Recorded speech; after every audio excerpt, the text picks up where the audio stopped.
Víctor es doctor en ciencias por la UNAM, con estudios en materia de derecho ambiental, impacto ambiental y cambio climático, dedicado a la gestión en el sector energético, ambiental y cambio climático. Ha colaborado como asesor en el Senado de la República, así como coordinador de la Fundación Liberal para el Desarrollo Sustentable.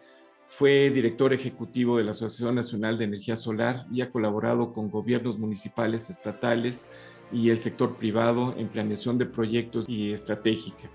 Ha participado en diversos medios. Actualmente colabora semanalmente con la revista Nexos, el periódico La Lista y el portal Conexiones 365, y de verdad lo invitan en todos los foros que se puedan ustedes imaginar y en todos los canales de televisión, ¿no? Es responsable de la organización de México del International Renewable Congress, donde aborda asuntos eléctricos y de energía renovable. Dentro del mismo MIREC fue galardonado como campeón de la industria solar en el año 2019 por sus aportaciones al sector y es miembro fundador del colectivo We Tweet Energy. En 2020 fue considerado uno de los 100 líderes del sector por la revista Petróleo y Energía. Actualmente es vocero de Plataforma México Clima y Energía, además de socio de la firma consultora Percepcia 21 Energía, y es una autoridad en esta materia de energía. Forma parte del grupo editorial de Reforma. En fin, es un gran honor y un gran placer que Víctor esté con nosotros. Además, pues orgullosamente para nosotros es miembro de nuestro clúster. Hoy quiero platicarles de esto. Tengo el gusto de haberle bautizado Ley Combustóleo a la Reforma, y Ley Combustóleo creo que tiene muchísimas implicaciones en la Reforma. No solamente es el uso de combustóleo o la modificación del despacho eléctrico, pero creo que esa es la más delicada de todas. En el corto plazo, en el largo plazo hay muchas más. Y quería yo preparar hoy una presentación especial, pero la realidad es que estar analizando la conferencia de la mañana de Manuel Bartlett me llevó mucho tiempo. Al final puse una gráfica para contradecir lo que dijo Bartlett, pero voy a dar la presentación de los aspectos, digamos así, legales que se van a suscitar, cuáles son los efectos de la reforma al final pero estoy abierto, por favor, a cualquier pregunta.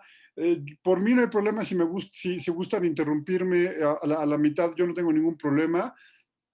Y mejor abierto al diálogo que después tener que estar regresando o que no nos acordemos de las preguntas, ¿no?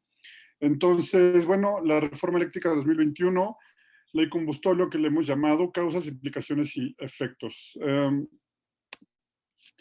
Lo primero, hay que decir que ya está detenida en suspensiones definitivas. Ayer salió la más reciente y que a mí me da muchísimo gusto que haya salido, que es salió hoy, se decidió ayer, pero salió hoy, la de Greenpeace. ¿Por qué es importante? Porque evita la polarización que hay de industria contra el presidente o contra el gobierno federal, y resulta que ahora ya no somos nada más dos polos, sino hay tres polos. Es un polo de ciudadanos, en los que me incluyo. Finalmente yo no formo parte de ninguna empresa de desarrollo, por lo menos en este momento. El gobierno y las empresas, y ahora estamos también los ciudadanos, ¿no? Ya somos tres actores, digamos, ahí. La reforma contiene implicaciones que son contrarias a principios constitucionales. En un ratito los voy a hablar de ellos. Es violatorio del Tratado de Libre Comercio, lo voy a aclarar porque hay algunas dudas que el propio gobierno ha metido, y sería violatorio de tratados comerciales del Estado mexicano. Bueno, ¿cuáles las grandes violaciones constitucionales?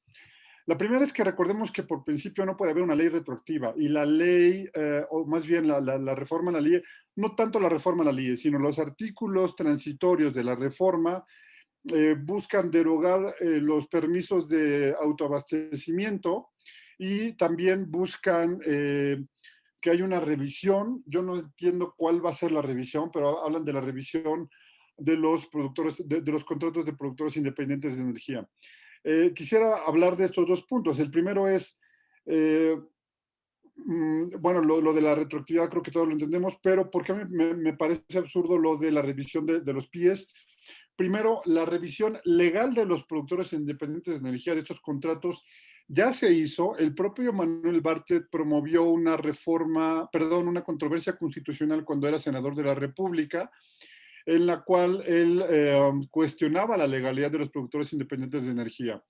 La Suprema Corte de Justicia de la Nación determinó que, que eran contratos legales, y la otra cosa que revisará los artículos transitorios de la reforma es la conveniencia financiera de los proyectos de PIES.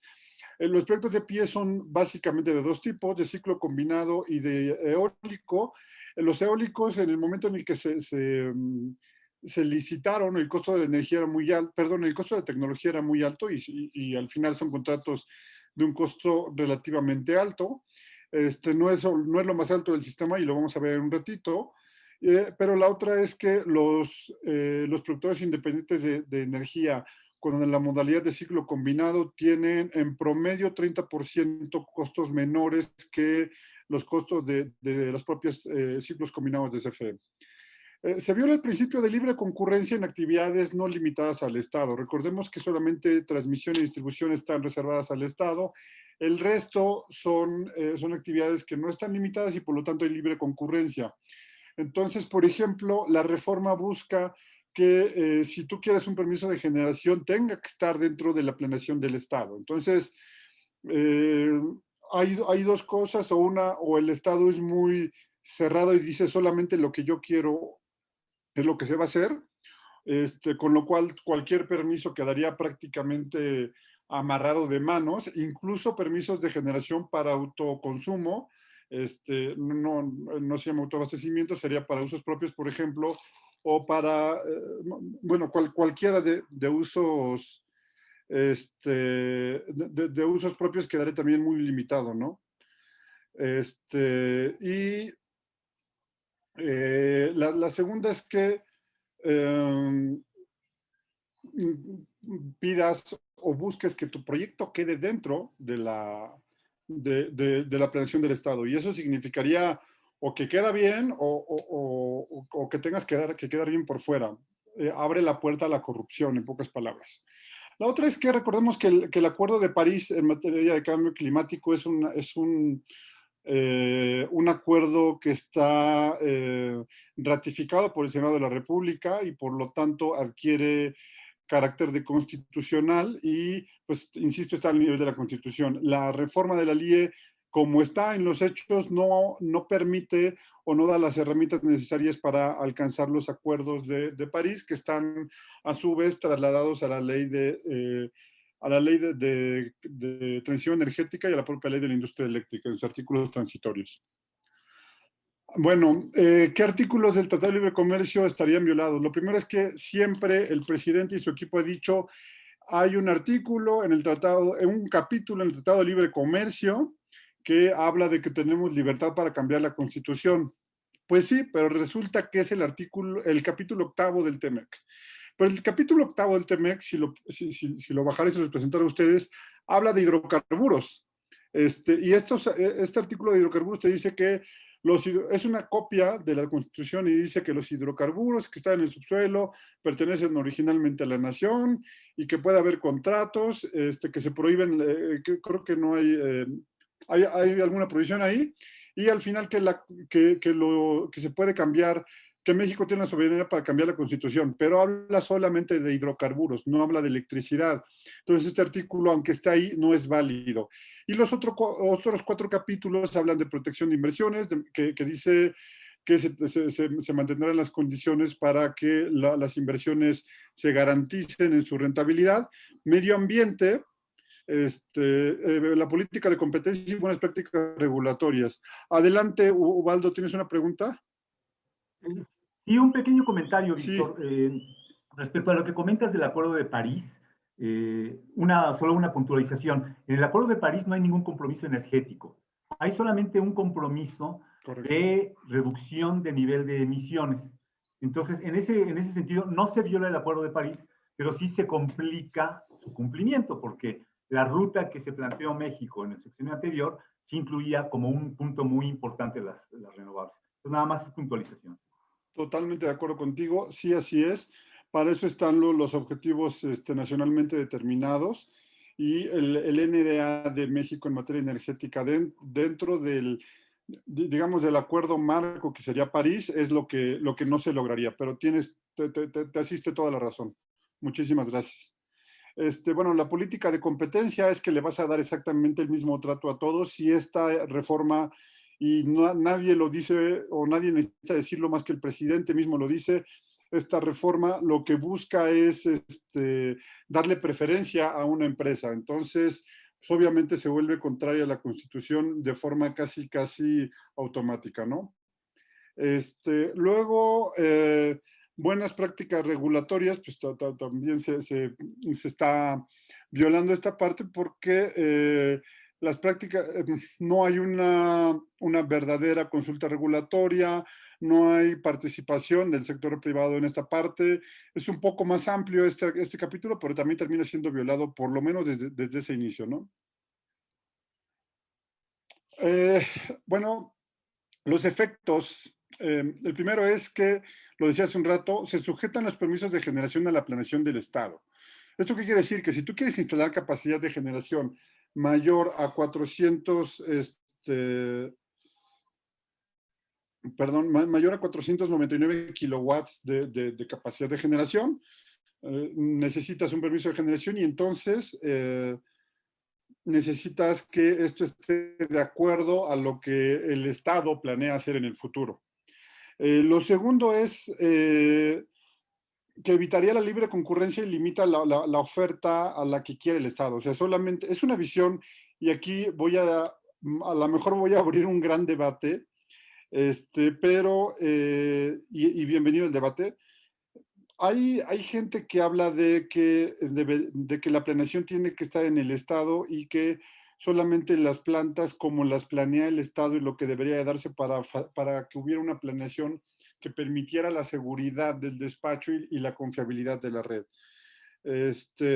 La verdad es que es un gran debate. El mercado lo que dice es, el propio mercado va a solucionar con las ofertas que estén disponibles la propia demanda del sistema y esto lo que buscaría al contrario es centralizarlo. Muchos ingenieros dicen que debe ser así de cuadrado el asunto. Hay otros que creemos que el Estado puede orientar, pero no necesariamente limitar. Y bueno, aquí es el gran debate. Lo que hace esta reforma es que solamente lo que el Estado está aprobando es lo que se puede instalar. Y frustraría la posibilidad de esto de generar la propia energía en proyectos de arriba de 499 kilowatts. Otro efecto es que le daría certificados de energía limpia a todas las generadoras de CFE independientemente de la fecha de entrada en la operación. Hay aquí una gran confusión. El gobierno federal imagina los certificados de energía limpia como un mecanismo de contabilización de energía limpia. Y no, los certificados de energía limpia lo que son un mecanismo de impulso a instalación de capacidad nueva de generación. Si lo vemos como lo ve el gobierno federal, pues sí, toda la generación limpia debería de tener certificados de energía limpia. Pero si lo vemos como el impulso a la instalación de nueva capacidad, obviamente solamente las nuevas plantas son las que deberían de tener certificados de energía limpia. Entonces, ¿qué es lo que pasa si violas el espíritu? Lo que haces es que ahora toda la capacidad anterior se contabiliza como energía nueva y entonces vas a tener artificialmente más certificados de energía limpia sin instalar un solo watt de capacidad nuevo de generación. Adelante, César. En este caso, cuando yo diseño una planta que me va a dar certificados de energía limpia, voy a contabilizar o a presupuestar que voy a recibir un ingreso primero por la producción de energía, pero segundo, un ingreso de certificados de energía limpia.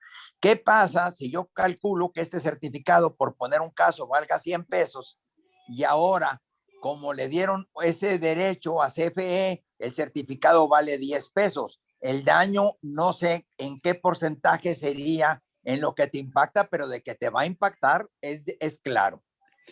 Sí, y de hecho uno de los grandes lastimados financieramente hablando de esta reforma es CFE. ¿Y por qué CFE? Recordemos que en las subastas de energía eléctrica de largo plazo se adquirió energía y certificados de energía limpia prácticamente ligados. ¿Esto qué quiere decir? Que ahora el mercado va a estar inundado de certificados de energía limpia, por lo cual se devalúan. Y estos certificados de energía limpia que CFE compró con cierto valor muy bajo, por cierto, ahora están literalmente devaluados. Entonces, son pasivos que tiene CFE porque es finalmente algo que tiene que pagar en el largo plazo, pero que ya no va a tener valor. Es un daño financiero, creo yo, también a CFE y eso no lo habían visto. Entonces, bueno, va a falsar el cumplimiento de los objetivos de la LIE sin mitigar emisiones en realidad. Y perdón que insista, tal vez no es la forma de decirlo, pero México no cumpliría con el Acuerdo de París, por lo menos en las obligaciones en materia de energía limpia que el propio país adquirió mediante el mecanismo de la ley de la industria eléctrica. Y aquí tomando en cuenta lo que muy bien me corrigieron hace unos minutos. Esto para mí es creo que la parte en la que una de las partes en las que los ciudadanos deberíamos de asistir a tribunales y con más fuerza, y es que se elimina la obligatoriedad de subastas para el suministrador de servicios básicos. Aquí quisiera hacer una aclaración. ¿De dónde compra CFE energía, CFE suministro básico? Por lo menos la adquiere de sus propios legados, de subastas y de mercado eléctrico. Curiosamente, lo que está sucediendo es que lo más barato que adquiere CFE son subastas. ¿Y por qué las subastas eran obligatorias? Porque era la única forma de obligar al Estado, al suministrador de servicios básicos a garantizar el costo más bajo de energía para el usuario final y para el usuario pequeño.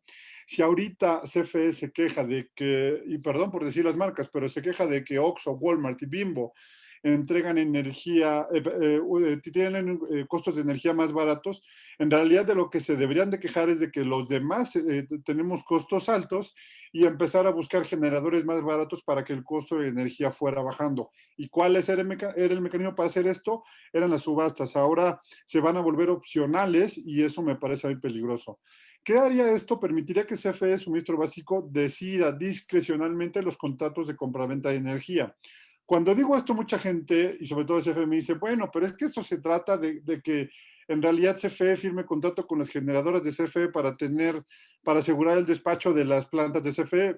Sí, sin embargo, ya tuvimos una negociación discrecional entre el director general de CFE y empresas que se dedicaban al transporte de gas, y esta negociación terminó en un contrato 10 años más largo de renta de los ductos y en un costo 6,000 millones de dólares mayor. Entonces, la verdad es que esas contrataciones discrecionales a mí no se me harían algo raro, y pues el director general de CFE ha ido firmando su historia y es bastante larga como para no dudar de él, ¿no?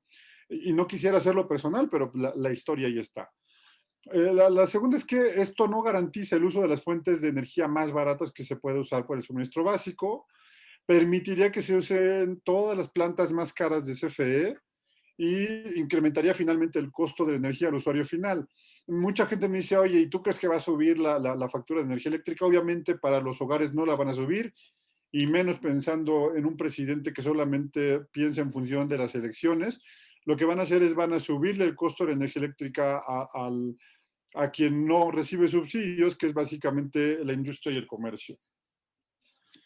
La siguiente es que van a revocar los permisos de autoabastecimiento, o lo pensaban hacer, y aquí un paréntesis. Todos los medios de comunicación han dicho que no se le movió ni una coma en la reforma. Sí se le movió 2 artículos a la reforma y se movieron desde Cámara de Diputados, y uno de ellos es que el presidente de la iniciativa daba por hecho que los contratos de autoabastecimiento eran un fraude a la ley, y por lo tanto mandaba que se derogaran todos los permisos o se retiraran todos los permisos de autoabastecimiento. El abogado que asesoró al presidente de la Comisión de Energía se dio cuenta de que esto era una violación a los derechos de todos los de autoabastecimiento, y cambiaron un poco la redacción para que ahora solamente los que hayan sido conseguidos mediante fraude a la ley sean los que se deroguen. ¿Cuáles van a ser esos? Es muy claro lo que sucedió, y el mejor ejemplo puede ser Iberdrola, pero hay varios más que fueron empresas que se dedicaban a la energía, crearon sociedades anónimas, metieron a las sociedades anónimas a sus clientes y entonces intercambiaban dentro de la sociedad de energía, aunque los clientes, y lo dice el presidente de la República, lo dice el director de CFE, eran clientes de $1. ¿Es ilegal esto? No, la ley lo permitió, es un fraude a la ley. Ahí hay una interpretación muy, muy laxa de lo que es fraude a la ley para considerarlo así. Finalmente fueron socios, ¿no? ¿Qué sucedería eso? ¿Qué sucedería aquí? Lo primero es que esto es de autoabastecimiento, y sobre todo considerando que la CRE tiene detenido el ingreso al registro de usuarios calificados, al RUC, los usuarios de autoabastecimiento en automático tendrían que irse a comprarle energía a CFE mediante su sistema tarifario, o sea, suministro básico. Esto sería encarecer entre 6 y 15% el costo de la energía para la industria. Estoy diciendo una mentira, en realidad no es entre 6 y 15. Después de platicar con un par de usuarios calificados, en realidad me dicen que es entre 6 y 30% el incremento del costo de energía eléctrica para la industria. Esto obviamente restaría competitividad a la industria, y una de dos: o va a haber un incremento en los costos que generará inflación, ya sea porque se incrementan los costos, la industria no va a absorber el costo, la industria lo va a tener que trasladar al cliente, y eso va a incrementar los costos de todos los productos de las empresas que usen el autoabastecimiento. Y si esta empresa no es capaz de trasladar el costo más alto a sus clientes porque está en un mercado internacional muy competitivo, por ejemplo, lo que va a suceder es que esta empresa no va a poder seguir operando en México con estas condiciones de costos de energía y tendrá que salir del país. ¿A dónde se pueden ir que tengan ventajas competitivas parecidas a las de México? Panamá y Colombia están creciendo enormemente. Y el ejemplo de Panamá, tan solo veamos el aeropuerto que acaba de inaugurar, que es una belleza, y ese aeropuerto iba en una construcción muy lenta hasta que se canceló el aeropuerto de la Ciudad de México, y cuando se construyó el Naim, invirtieron más del doble en acelerar la construcción, y ahora ellos tienen un aeropuerto de primer mundo y nosotros vamos a tener una central avionera en unos meses, que no sé si vaya a ser operable además. Bueno, ¿qué otros efectos hay? La revisión de los contratos de productores independientes de energía, ya lo había hablado hace un rato. En realidad, la revisión tanto fiscal como, tanto económica como legal ya se hizo. Tal vez el más afectado sea el eólico. Adelante, César. Hay una controversia sobre que las plantas de CFE son viejas y obsoletas. Una pregunta sería, técnicamente, ¿alguien sabe a cuántos años una planta eléctrica debería dejar de operar, dado que los costos con los que fue diseñado ya no son competitivos contra una planta nueva? Porque acuérdate que CFE no corre a la gente, manda a reserva fría, a reserva tibia, a reserva caliente, etcétera, etcétera. Entonces, si es cierto que CFE no es competitivo, ¿qué tan no competitivo es eso? Pues al final, y fue lo que sí alcancé a meter, voy a pasarles una gráfica de los costos de energía del mes de febrero, según las memorias de cálculo de suministro básico de la CRE. Yo creo que tenemos que hablar de tiempos distintos, tal vez y del tipo de planta. Entonces, por ejemplo, las hidroeléctricas se planean para 50 años, y en 50 años en teoría tendrían que seguir siendo competitivas, y no había razón para qué. Las térmicas obviamente tienen condiciones distintas, tienen su propio funcionamiento, les genera cierta degradación, y tienen que estar modernizándose, muchísimas cosas. Y yo creo que el tema que acabas de tocar es uno de los temas más importantes, y es un asunto que aunque es sindical, aunque es laboral, termina pegando e impactando de forma importante al asunto de costos de la energía eléctrica para esto. El promedio de edad de las plantas de CFE es 40 años, ¿no? Paul, adelante. Gracias, Víctor. Perdón que interrumpa. Normalmente se planean para 25 años, cuando mucho la degradación se vuelve complicada, y muchas de las turbinas y Siemens, Hitachi, no es cierto, Mitsubishi, están diseñados para más o menos tener una degradación y utilización entre 25 y 30 años. Pero la vida útil de las centrales térmicas es mayor. Las turbinas de vapor son más robustas en ese sentido y tienen una vida más larga. Todo depende de qué tan rápido se mueve la nueva tecnología que las va a desplazar. Y los costos disponibles en el país para esas nuevas tecnologías. Más bien, los costos del despacho de las centrales que pueden reemplazarlas, y llega un momento en que te cuesta más dinero mantenerlas de los que te puede generar el entrar al respaldo del sistema cuando son necesarias. Ese es el momento de cerrarlas, evidentemente. Y depende eso, de la tecnología, del ritmo de desarrollo de tecnología, pero del ritmo de desarrollo de nuevas centrales eléctricas que vayan a desplazar a las existentes. Hay algunas, como las de costo variable más bajo, como las hidráulicas, que te duran muchos más años, y otras como las térmicas, que tienen un costo de despacho alto por el consumo de energía, donde está determinado su costo de operación, de los costos de operación y mantenimiento de la planta que tiene, y las plantas viejas te cuestan más caros que una planta nueva, pero sobre todo del costo del gas que consume esa central cada vez que es despachada.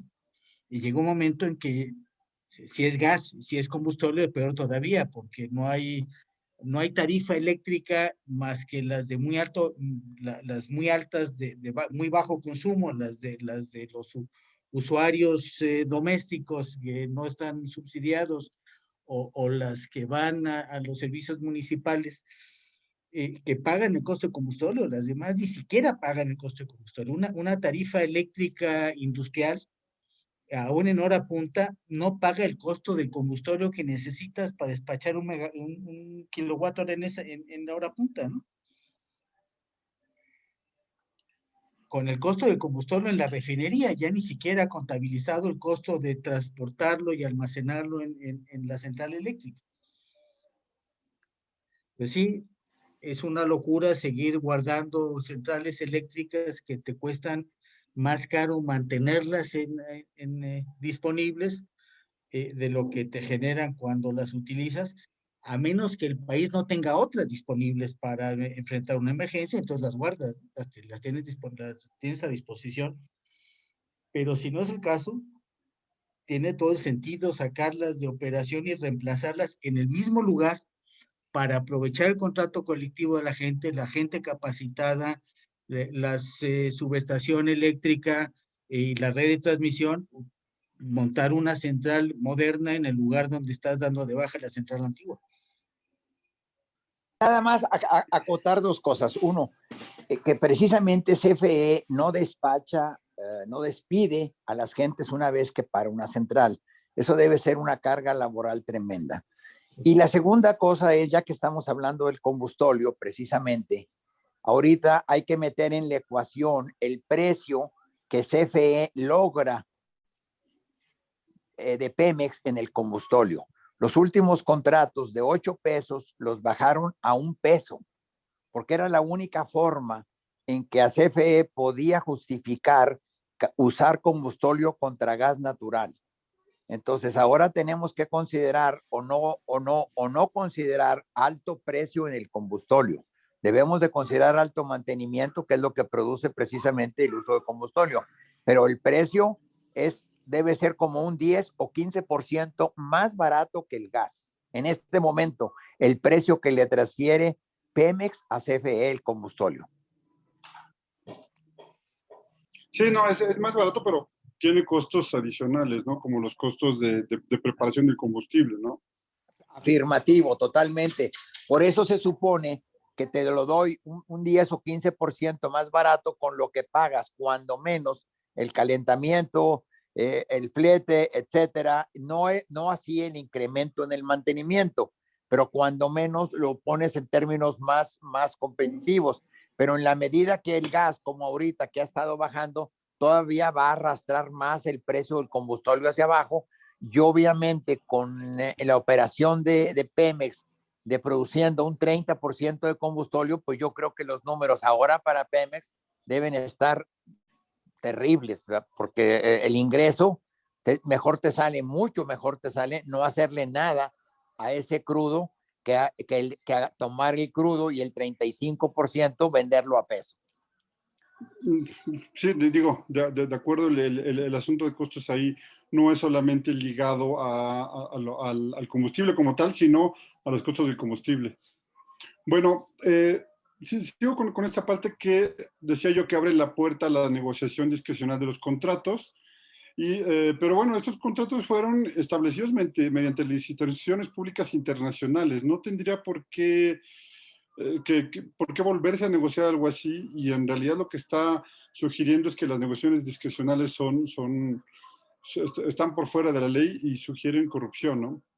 Y bueno, eliminaría la confianza en el cumplimiento de marco jurídico. ¿Quién en su sano juicio vendría a competir en México para generar algo en el momento en el que te cambian de un manotazo los contratos, ¿no? Bueno, ¿qué sucedería en caso de ser aprobada? Ya fue aprobada. Lo primero es que vendrían amparos. Hay más de 200 juicios de amparo iniciados. Ya hay 11 suspensiones definitivas. Bueno, no, 13 ya al día de hoy. Vendrían controversias constitucionales, muy posiblemente de algunas entidades federativas, de la opción de acción de inconstitucionalidad de parte de los legisladores, y vendrían también demandas al amparo del Tratado de Libre Comercio con Estados Unidos y Canadá, y otros mecanismos ajenos al Tratado México, Estados Unidos y Canadá.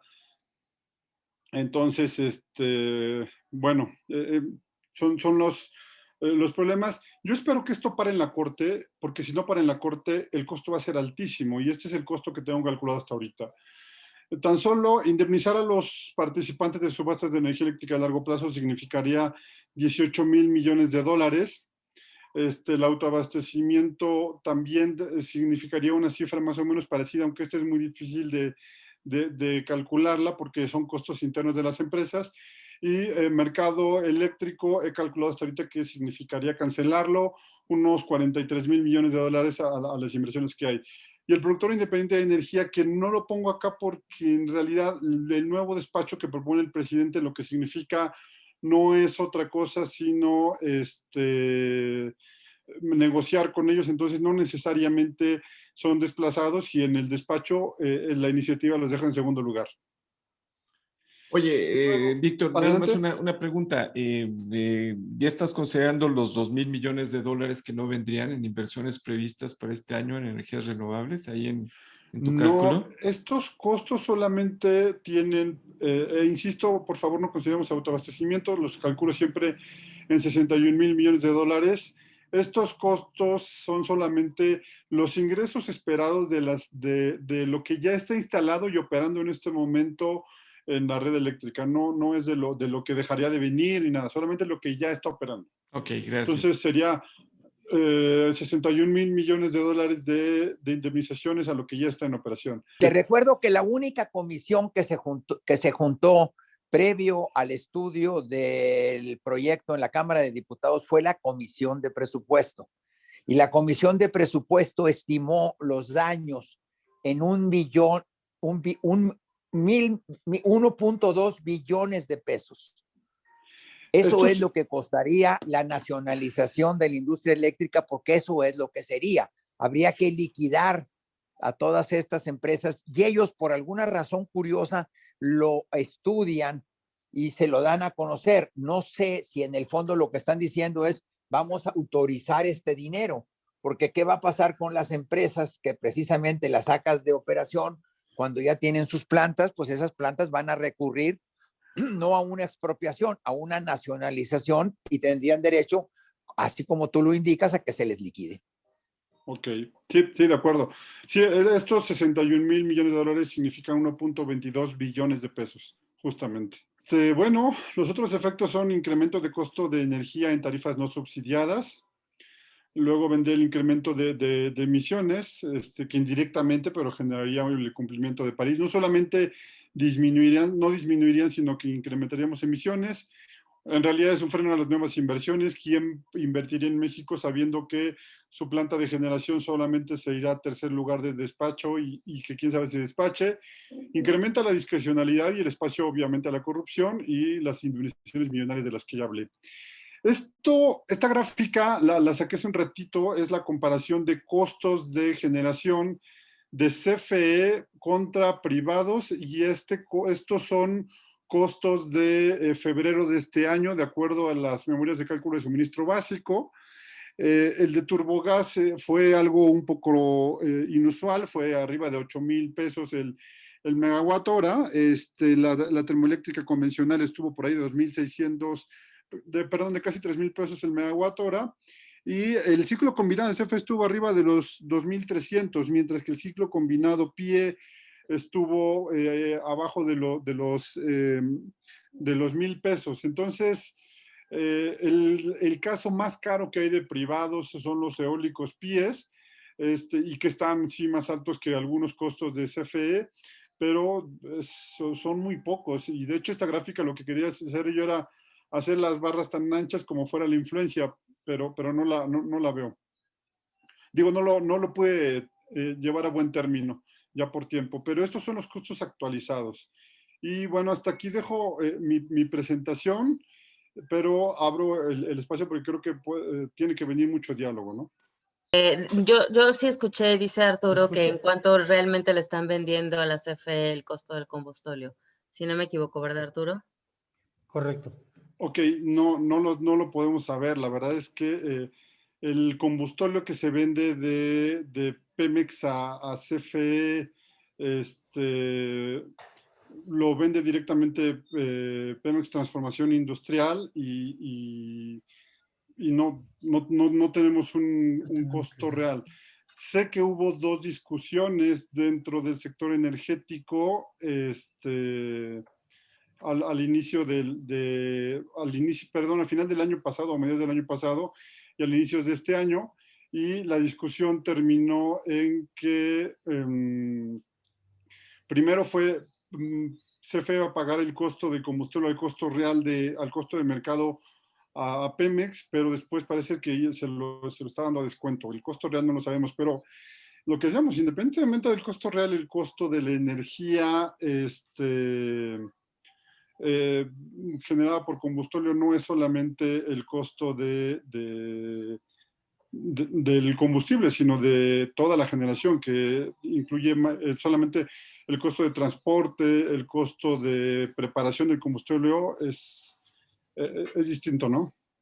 Sí, así es. El costo, hubo varias discusiones que llegaron al presidente entre Pemex y CFE por el precio del combustible. Desde el año pasado, inclusive desde el año antepasado. Víctor tiene razón. El presidente dijo, no discutan, CFE paga el costo de mercado. Y así estuvieron operando. Entiendo que la última reunión, el presidente dio un manotazo y dijo, si hace falta, vendas en $1 por barril. Porque CFE le está pegando duro en su economía.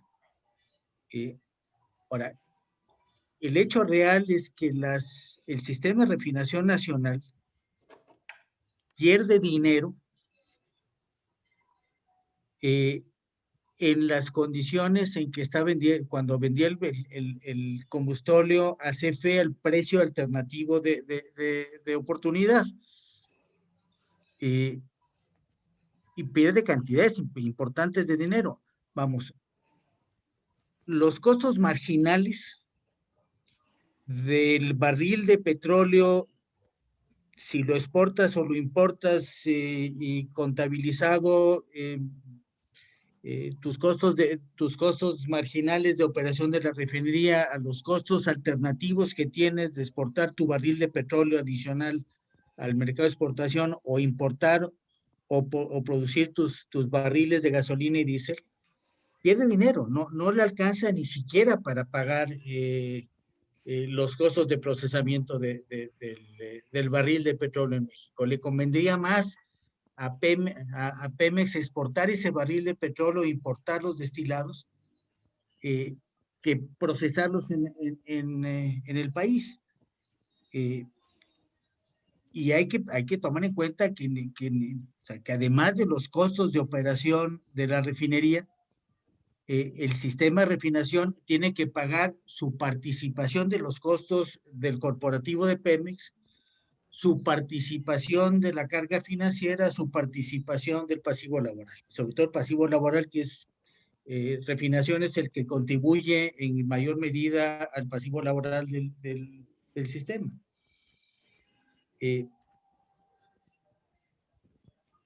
El venderlo a $1,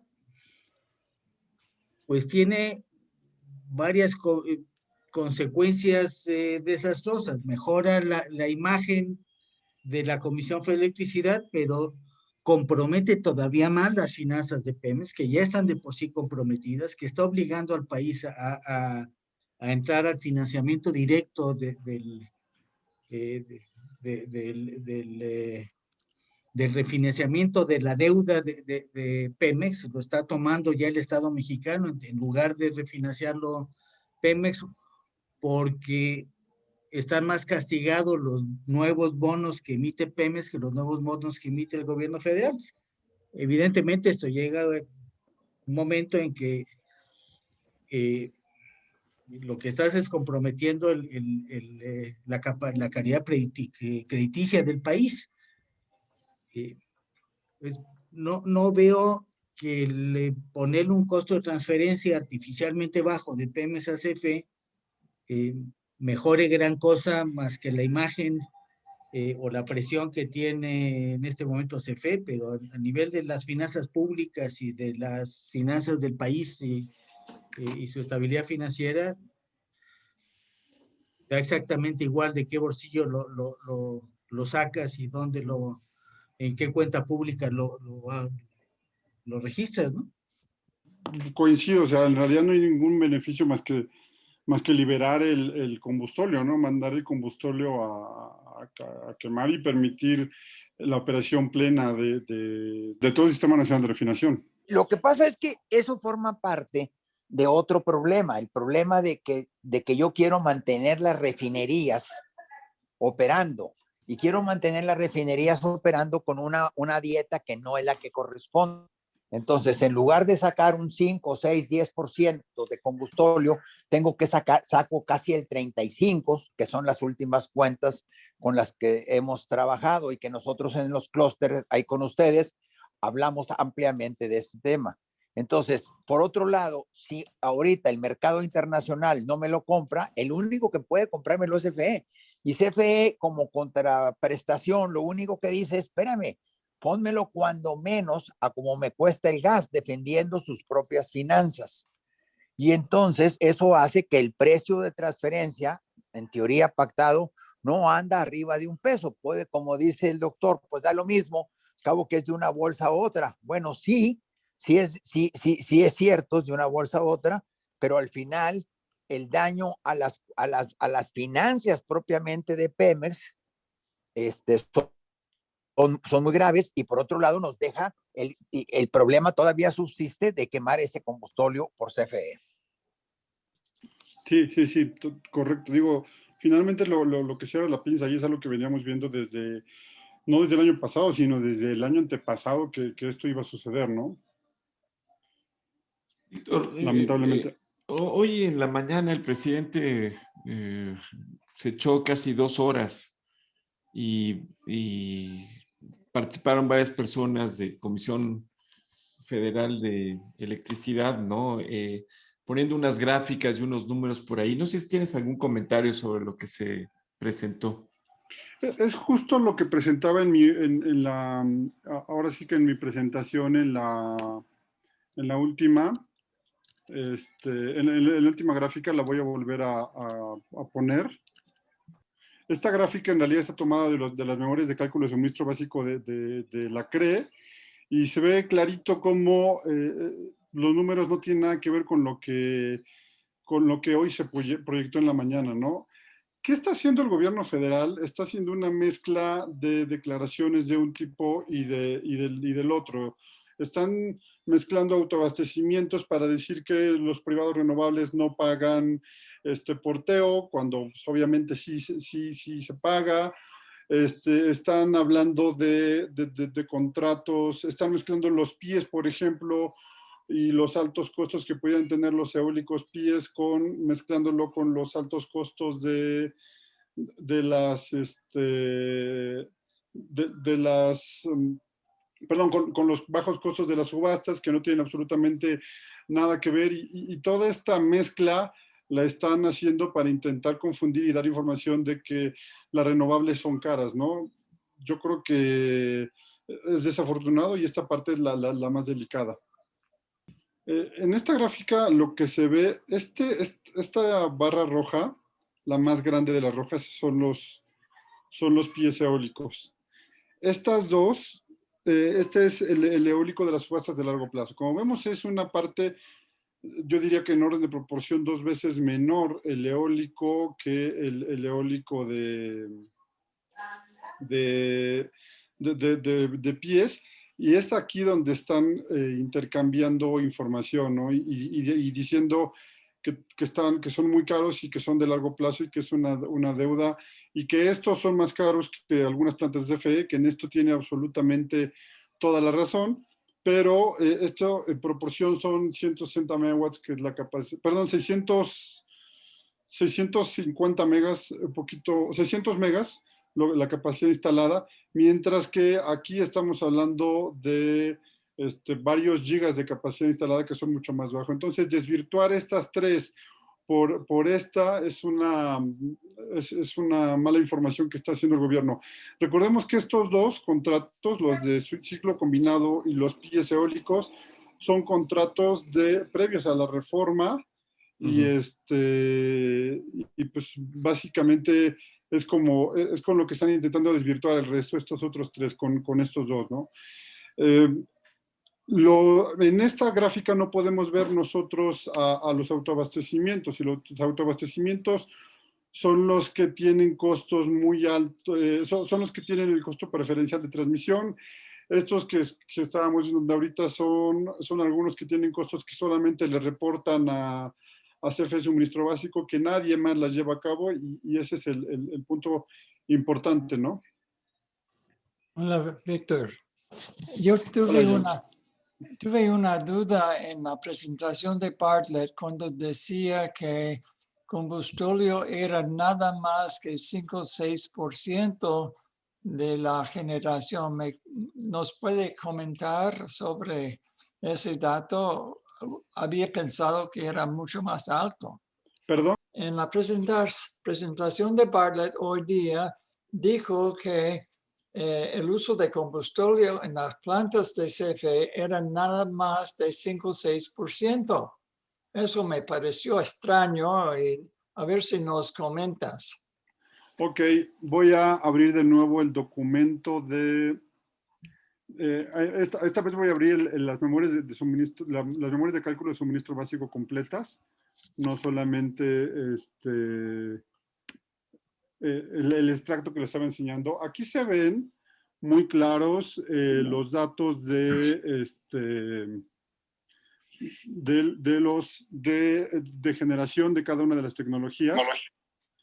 Lo que vemos acá son 3.359.000 megawatts de térmicas convencionales, lo que se dieron durante febrero de este año. ¿Cuál es el total? Y aquí están todo lo demás que se generó.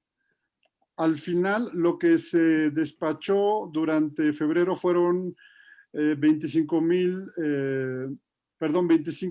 de megawatts, 18 millones de megawatts hora, y solamente de combustóleo, o bueno, de termoeléctricas fueron 3.35 millones. No tengo la proporción a la mano, pero de ahí podemos tomar el dato, ¿no? pero es cierto que sea solamente 5 o 6% la generación por combustóleo. Es posible No. que sea de esa cantidad, sí. Sin embargo, eso es lo que les permite. Hay algo muy importante y es que de diciembre a enero de este año, la generación por combustóleo se incrementó, o bueno, al menos la energía contratada por termoeléctricas se incrementó de 800,000 megawatts hora a 3.35 billones de megawatts hora, lo que vemos. O sea, esto prácticamente se cuadruplicó la cantidad de energía contratada y pues a lo mejor sí es un 5 o 6%, pero le están dando entrada todavía a más generación que en realidad ya se debería de ir a reserva fría, muy probablemente, ¿no? Pero tengo una tabla aquí de generación por tecnología desde de los últimos 15, 18 meses y ha sido del orden del 9, casi el 10% la generación de combustóleo sobre el total nacional. Si nada más tomamos el total de CFE como porcentaje de lo que genera CFE, debe ser un poco más del 10%. Ahorita en los últimos meses anda en el orden del 12%. Lo que veíamos acá, lo que nos mostraba Víctor, era bastante más, pero febrero fue un mes atípico por la crisis energética de Texas, ¿no? Que afectó nuestra generación de ciclo combinado y entonces el combustóleo tomó una participación mayor. Pero anda alrededor del 10%, George. Le mando la tabla a Jorge y John para que se las pase a todos. Es información pública, que publica, no sé si la CENER o quién, pero... Ok, tengo la tabla de enero, porque sí, tienes toda la razón y a lo mejor es un poco injusto comparar, pero si nos vamos a enero la cosa está peor. Aquí se ve, la termoeléctrica convencional, el suministro básico se despachó en enero 4 millones de megawatts hora y contra 800,000 megawatts de todavía diciembre del año pasado. El total de la energía que se despachó fueron 19 millones, es un poquito más en enero que en febrero, pero fue todavía más el combustóleo que se utilizó en el mes de febrero en el mes de febrero del año pasado que lo que se despachó en este mismo año, ¿no? Nada más hay que recordar que las térmicas convencionales en su mayoría son plantas duales. Las térmicas convencionales son plantas térmicas que en su mayoría pueden quemar gas o combustóleo. Generaron 4 millones de megawatts de 19, casi el 20%, casi que es el 20%, ¿no? Sí. Pero de esos, una buena parte de esas centrales no operan con combustóleo, operan con gas natural. Entonces, lo que dice Bartlett perfectamente puede estar correcto. Hace que 6% de combustóleo es un montón de combustóleo. Sí, de acuerdo, puede ser que tenga razón, sin embargo, pues en realidad, insisto, lo que tendríamos que hacer es ir sacando ya el combustóleo, ¿no? Sí hay una diferencia, y es algo que venimos contando Víctor y yo desde hace un par de semanas, que hay una diferencia entre lo que es la cantidad contratada en termo convencional con lo que registra SENACE. Sin duda, coincido con lo que dice Paco, quizá el próximo más cercano a lo que realmente genera con combustóleo lo tenemos en los días 14, 15, 16, 17, esa semana fatídica del gas, porque la térmica sí se elevó un poquito la generación y podemos ver más o menos cuánto es el diferencial que tenemos ahí, ves que bajó la provisión de gas, y eso nos podría dar un poquito la idea de cuánto combustóleo realmente, o cuánto es la participación del combustóleo en lo que queda todavía de térmica convencional y poder tener una idea más o menos de cuánto ha bajado. Lo que es un hecho es que, al menos lo que dice SENACE, es que la térmica convencional en general ha bajado. Tenemos de 2016 a la fecha una caída del 40%. y en carboeléctrica una caída del 50%. Entonces sí ha habido una caída y ha habido un reemplazo que parece ser que va de la mano, que es solar, pues un crecimiento, más o menos el crecimiento del solar y eólico va de la mano con la caída de carbón, combustión interna, con las combustiones térmica convencional, independientemente del combustible que se esté utilizando. Hay que entender que bueno, dependiendo del horizonte de tiempo que estamos revisando, sí es lógico que haya una caída, porque era precisamente la estrategia del gobierno, de los gobiernos anteriores, era dejar de producir combustóleo, poner coquizadoras en las refinerías para producir coque de petróleo en lugar de combustóleo. Esto les permite producir más gasolinas y diésel y el coque de petróleo dirigirlo a la industria cementera, que hoy en día México es deficitario en coque de petróleo. Estamos importando la mitad o más de la mitad. Se utilizan como 4 o 5 millones de toneladas al año de coque de petróleo y se importa la mitad para las cementeras. Las cementeras se convirtieron todas a coque de petróleo hace algunos años, ¿no? Para mí es la solución ideal. Y se hicieron muchas licitaciones desde finales de los 90, la primera década de los 2000, para ciclos combinados y posteriormente en los últimos años para renovables. Entonces, ver esa tendencia que nos muestra Paul hasta 2018 hace todo el sentido. Era la estrategia precisamente, ¿no? El problema es que ahora este gobierno, por motivos que cuando menos por lo que escucho en este foro no entendemos desde el punto de vista económico, ¿no? Porque están tratando de revertir, ¿no? Y no lo entendemos desde el punto de vista económico porque ya se ha expresado que lo mejor para el país, que incluye Pemex y CFE, lo mejor para el país sería que exportemos crudo pesado, importemos crudo ligero para nuestras refinerías, ¿no? Y utilizar lo más que se puede los ciclos combinados y el gas natural, ¿no? Ahora, los contratos PIE que se firmaron para renovables, sobre todo para eólica en los primeros años en que empezó esta tendencia, era lógico que salgan más caros que los recientes de la subasta, porque era una tecnología que era más cara. La inversión inicial, yo creo que llegó allá a finales de la década de los 2000, llegó a subir a cerca de 2 millones o $2.200.000 por mega de potencia instalado. Por eso se diseñaron los CELS. Todos teníamos la convicción y el conocimiento de que era más cara. Lo que nos sorprendieron las subastas es que había bajado mucho el costo de esa tecnología y hoy en día se producen eólicas a menos de $1.400.000 el mega de potencia instalado y las solares, pues como ustedes saben, a menos de 1 millón, ¿no? Entonces, la verdad es que, bueno, yo creo que hay una mejor solución, desde el punto de vista económico, hay una mejor solución para la CFE y para Pemex y para el país y para todos que la que están siguiendo. Entonces, no debe haber otra agenda atrás de todo esto para hacerlos hacer lo que están haciendo y en mi opinión, mentir tan descaradamente y cínicamente como lo hicieron esta mañana, ¿no? Estamos buscándole nuevos usos al combustóleo, me parece bien, pero si lo vamos a quemar en una cementera en vez de quemarlo en una generadora de electricidad, el problema no se resuelve. La cantidad de muertes por cada tonelada de combustóleo va a mantenerse. Tenemos que encontrar aplicaciones del combustóleo en otro tipo de negocios que no sea quemarlos en la atmósfera, porque si no, no resolvemos el problema, lo cambiamos de lugar.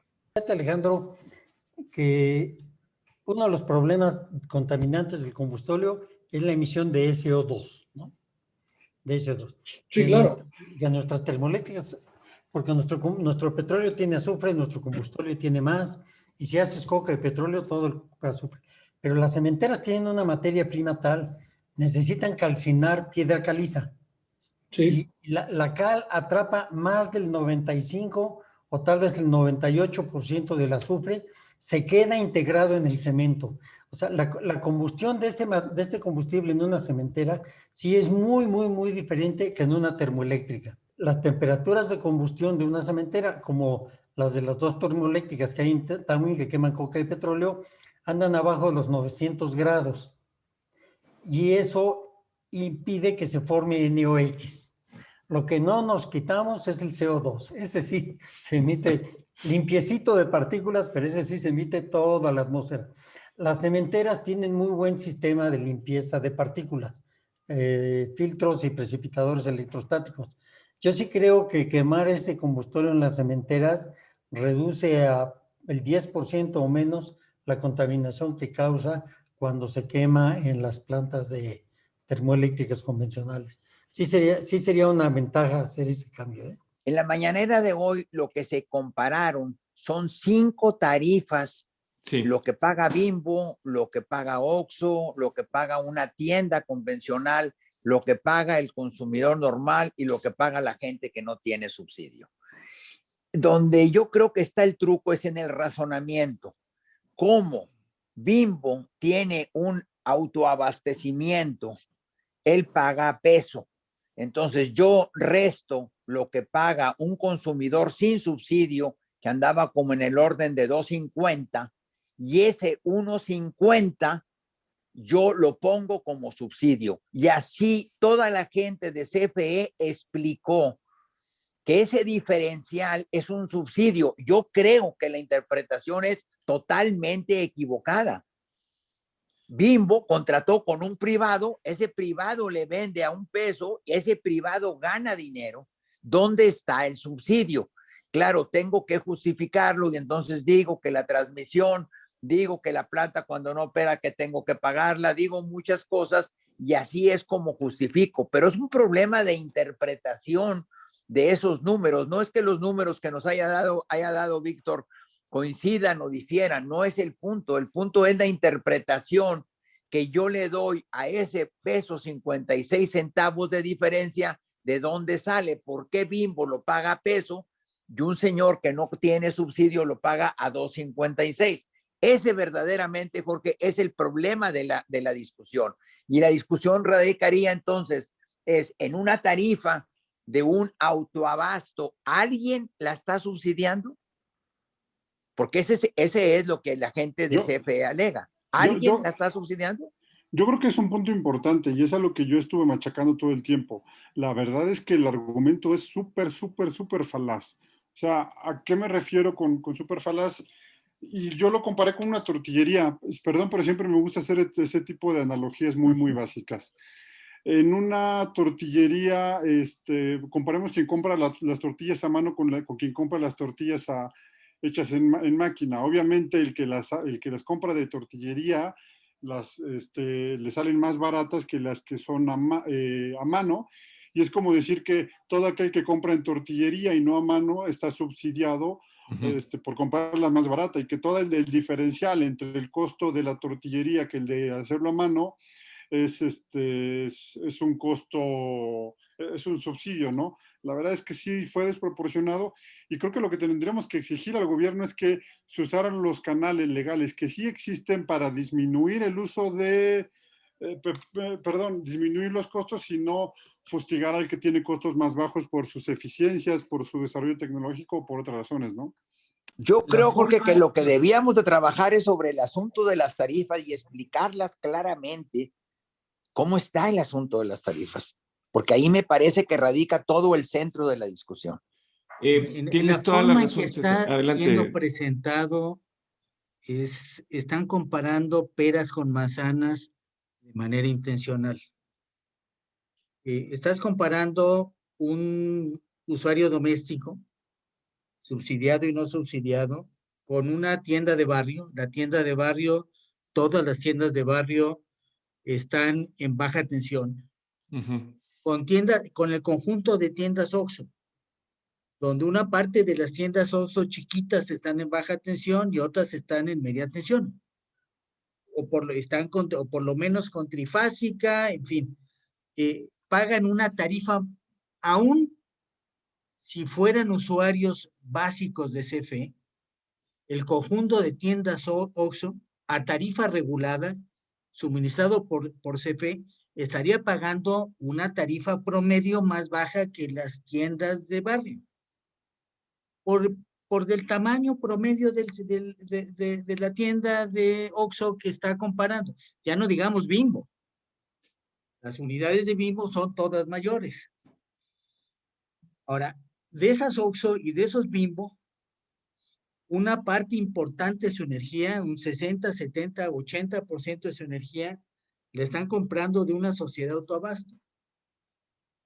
Las sociedades de autoabasto en este país no tienen ningún subsidio, absolutamente ninguno, más que la tarifa preferencial de porteo para las energías limpias. De la tarifa total que pagas, un porcentaje pequeño es el que es porteo. El resto es generación de energía y respaldo de potencia. De la tarifa que te llega a tu casa, a ti, a una tienda de barrio, o a una tienda Oxxo, o a una centro de carga de Bimbo, solamente una parte relativamente baja de la tarifa que pagas es porteo. Y esa parte es la que puede alegar el Estado mexicano hoy en día, que está dando un subsidio porque le habíamos otorgado una tarifa preferencial de porteo de estampilla postal a la energía limpia para fomentar la energía limpia. Eso es lo único que reciben. Ese pequeño descuento en el conjunto de la tarifa que pagas no es más que un porcentaje muy chico del diferencial que están viendo en la gráfica que están presentando en las mañaneras. ¿Cuál es la diferencia? Una, la que ya dije, las diferencias del centro de carga y el contrato de interconexión que tiene, si es media o baja tensión y si es monofásico o trifásico. Pero dos, porque una parte importante de esa energía es a través de un contrato de una sociedad de autoabasto, donde en la sociedad de autoabasto los Bimbos y los Oxxos están recibiendo una tarifa más baja, el otro está generando con una utilidad.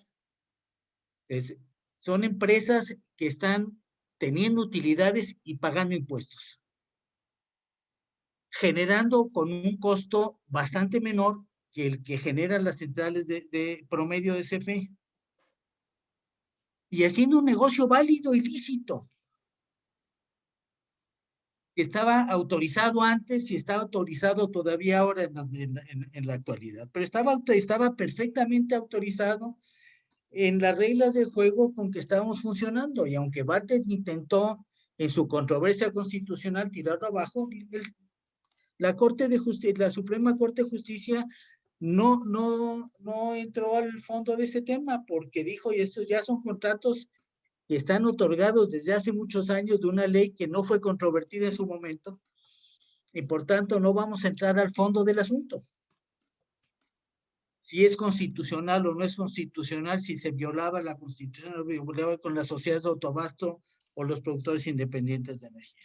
20 años después de esa controversia constitucional de Manuel Bartlett, pretendemos que ahora sí la Suprema Corte de Justicia se exprese en relación de si estos contratos se otorgaron, o estos permisos se otorgaron en fraude a la ley o no se otorgaron en fraude a la ley. Es totalmente absurdo y ridículo. Eso no pasa la prueba del ácido en una corte normal. No lo pasó hace 20 años cuando intentaron controvertirlo. Sería absurdo que pasara hoy, y por supuesto 20 años después en un arbitraje internacional lo tiran abajo. Y lo que hay que explicarle a López Obrador y a la gente es, uno, el único subsidio que había es un subsidio en la tarifa preferencial de porteo. Y ese representa un porcentaje muy chico de la diferencia que están apuntando ahí. Dos, en las sociedades de autoabasto, todos los permisionarios están generando electricidad a un precio que le permite dar un descuento a sus socios por debajo de la tarifa que normalmente están pagando con la CFE, porque si no, no serían socios suyos. ¿Y cómo lo están haciendo? Porque están generando un costo menor y con costos más bajos que los que tiene CFE. Todos estos generan utilidades y pagan impuestos. Y pretender echar el mundo atrás es pretender que las ineficiencias de la CFE sean subsidiadas por las empresas que hoy en día se han liberado de esa carga de subsidiar a CFE por tener acceso a energía generada de manera competitiva, realmente competitiva, porque no es un mercado muy competitivo el de los sociedades de autoabasto. Y aún así, le estaban ofreciendo a la inmensa mayoría, son varias miles de empresas y de entidades del servicio público que están contratadas en esas sociedades que reciben electricidad de esas sociedades de autoabasto.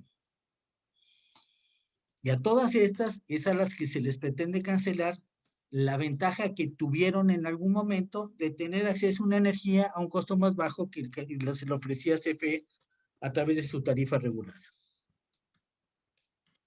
Tarifa regulada que, por cierto, estaba claro que no estaba subsidiado más que algunos pocos sectores, pero los sectores industriales y comerciales, estaba claro que no tenían ningún subsidio en la tarifa que les ofrecía CFE. Pues no pueden alegar que estaban obligando a perder a CFE, y por cierto, todas las sociedades de autoabasto que pretenden tirar abajo, una parte importante son sociedades de autoabasto que son de centrales térmicas, que también son más competitivas y que esa pagaban un porteo calculado con las reglas metodológicas que tenía autorizada la CFE por la Comisión Reguladora de Energía, diseñadas por el Instituto de Investigaciones Eléctricas, que era el costo de porteo de punto de origen a punto de destino. Y ese porteo lo siguen pagando a la fecha, actualizado por inflación. De manera que a la CFE le están pagando el porteo. Y por cierto, de las subsidiarias que no pierden dinero de CFE, es precisamente transmisión y distribución, que son las que están asumiendo los costos del subsidio del porteo que les autorizó en su momento la Comisión Reguladora de Energía. Cuando te mezclan las cifras de los costos de las promedio que pagan la miscelánea de barrio con los centros de carga de Bimbo y de CFE y de Walmart y de Oxxo, los porcentajes relativos que pagan ellos de suministro básico y los que tienen sociedades de autoabasto, sin aclararlos y sin identificarlos, y sin identificar cuál es el monto exacto del subsidio que sí hay. Había mientras estaba esta tarifa privilegiada, porque se la pretendieron quitar también. Si no haces esas comparaciones, insisto, estás intencionalmente mezclando peras con manzanas para engañar a la gente. Y una de dos, o lo hacen de manera intencional para engañar a la gente, o lo hicieron de manera intencional para engañar al presidente y que defendiera la iniciativa que le hicieron firmar que elaboró la Comisión Federal de Electricidad. Pero más parece que son las dos, Paco. Sí. Estoy seguro que al presidente no le han explicado con detalle las gráficas que exhiben en la mañanera. Me extrañaría enormemente que alguien se hubiera tomado la molestia de explicarle en detalle. Es mucho más fácil explicarle, enseñarle unas cuantas gráficas como nos enseñan en la mañanera una vez que pasaron el filtro de la presentación inicial, y explicarnos cómo es posible que estén pagando un costo más bajo. Pues están pagando un costo más bajo porque se lo están comprando a un generador que tiene costos más bajos y que genera de manera más eficiente y que opera de manera más eficiente. Mira, Paco, el grave problema pues no es tanto lo que el presidente puede entender o no entender de esto. El grave problema desde mi perspectiva es de que pues la mañanera llega a todos los rincones de México. Y ahora pregúntales a todas esas comunidades, están contentas con posiblemente a un futuro tener alguna, no sé, algún parque solar cerca o una cosa así. Es decir, cuando todo esto se acabe, yo lo que pienso es que de repente va a haber el pueblo sabio que dice el presidente de México, que se van a oponer tremendamente a este tipo de proyectos. Y ya se satanizó a la iniciativa privada. Jorge, es que el siguiente paso es poner en una gráfica el litro de leche que tienes en una tienda de barrio con el litro de leche que tienes en una tienda Oxxo. Y ese diferencial es evidentemente que lo estamos pagando todos los mexicanos con un subsidio a través de la tarifa eléctrica que están recibiendo las tiendas Oxxo.